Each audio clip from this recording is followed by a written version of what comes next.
अध्याय 2 अर्धांग रोगी। जब कुछ दिनों बाद ईसा कफरनहूम लौटे तो यह खबर फैल गई कि वे घर पर हैं, और इतने लोग इकट्ठे हो गए कि द्वार के सामने जगह नहीं रही। ईसा उन्हें सुसमाचार सुना ही रहे थे कि कुछ लोग एक अर्धांग रोगी को 4 आदमियों से उठवाकर उनके पास ले आए। भीड़ के कारण वे उसे ईसा के सामने नहीं ला सके, इसलिए जहां ईसा थे उसके ऊपर की छत उन्होंने खोल दी और छेद से अर्धांग रोगी की चारपाई नीचे उतार दी। ईसा ने उन लोगों का विश्वास देखकर अर्धांग रोगी से कहा, बेटा, तुम्हारे पाप क्षमा हो गए हैं। वहां कुछ शास्त्री बैठे हुए थे। वे सोचते थे ये क्या कहता है, ये ईश निंदा करता है। ईश्वर के सिवा कौन पाप क्षमा कर सकता है?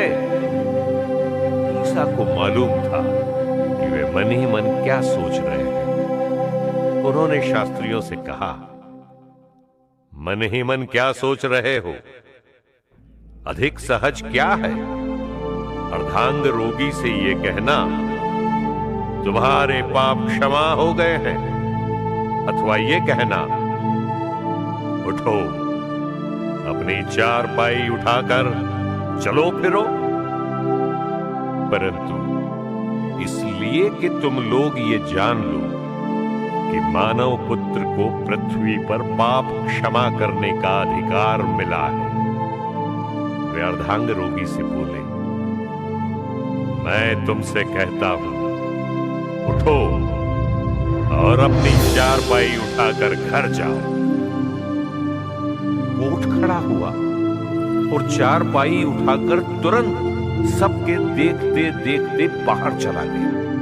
सबके सब अचंभे में पड़ गए और उन्होंने ये कहते हुए ईश्वर की स्तुति की, हमने ऐसा चमत्कार कभी नहीं देखा। लेवी का बुलावा। ईसा फिर निकलकर समुद्र के तट गए। सब लोग उनके पास आ गए और ईसा ने उन्हें शिक्षा दी। रास्ते में ईसा ने अल्फाई के पुत्र लेवी को चुंगी घर में बैठा हुआ देखा और उससे कहा, मेरे पीछे चले आओ। और वो उठकर उनके पीछे हो लिया। एक दिन ईसा अपने शिष्यों के साथ लेवी के घर भोजन पर बैठे। बहुत से नाकेदार और पापी उनके साथ भोजन कर रहे थे, क्योंकि वे बड़ी संख्या में ईसा के अनुयायी बन गए थे। जब फरीसी दल के शास्त्रियों ने देखा कि ईसा पापियों और नाकेदारों के साथ भोजन कर रहे हैं, तो उन्होंने उनके शिष्यों से कहा, वे नाकेदारों और पापियों के साथ क्यों भोजन करते हैं? ईसा ने यह सुनकर उनसे कहा, निरोगियों को नहीं, रोगियों को वैद्य की जरूरत होती है। मैं धर्मियों को नहीं, पापियों को बुलाने आया हूं। उपवास का प्रश्न।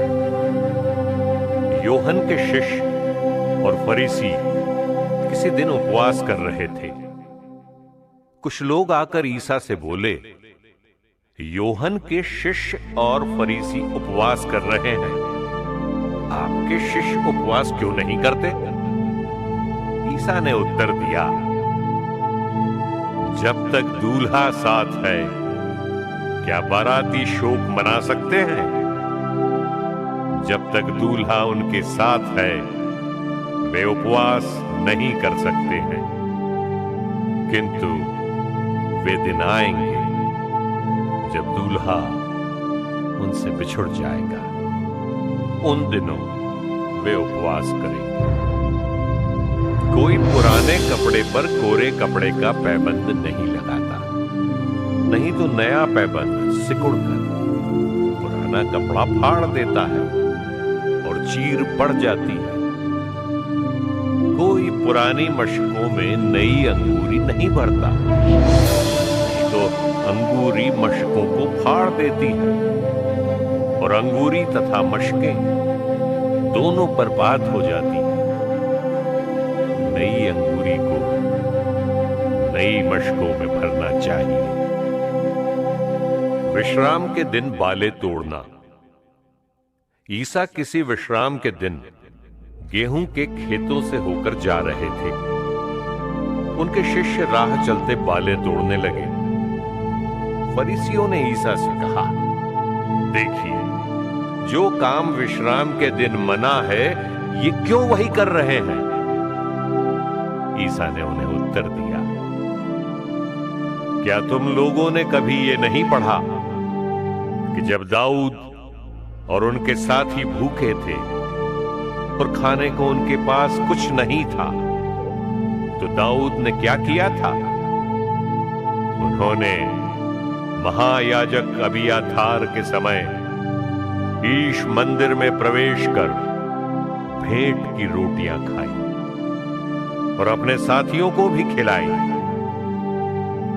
याजकों को छोड़ किसी और को उन्हें खाने की आज्ञा तो नहीं थी। ईसा ने उनसे कहा, विश्राम दिवस मनुष्य के लिए बना है, ना कि मनुष्य विश्राम दिवस के लिए। इसलिए मानव पुत्र विश्राम दिवस का भी स्वामी है।